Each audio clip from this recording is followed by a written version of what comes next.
Hello বন্ধুরা, তো দেখো এখানে অনেকগুলি ফল আছে।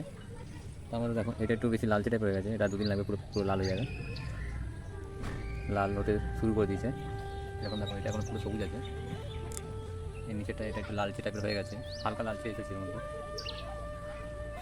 এটা দুদিন লাগবে পিঙ্ক কালার পুরো হয়ে যাবে। এদিকে দেখো এইখানে দেখো সবুজ আছে, এইখানটা দেখো এগুলো সব একসাথেই হয়েছে।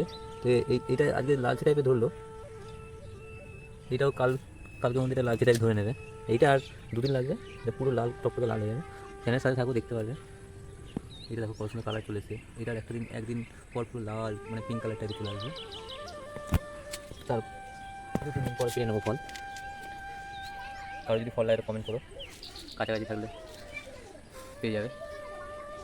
কারো যদি চারা লাগে, চারাও হবে একদম ফ্রিতে দিয়ে দেবো, শুধু কমেন্ট করে চারা কোথায় ঠিকানা বলে, যদি সামনাসামনি হয় আমি অবশ্যই দিয়ে দেবো। তো এই হচ্ছে আমার বাগান। মোটামুটি বাগানে 20-25টা ফল আছে। এরকম এটা ছোটো আছে, বেশি বড়ো হয়নি। এখানে বাগানে কুড়িও আছে, নতুন কুড়ি। আগামীকাল বৃষ্টি হয়েছে, যার জন্য কিছু কুড়ি এসেছে গাছের মধ্যে, নতুন কুড়ি। যেরকম এখানে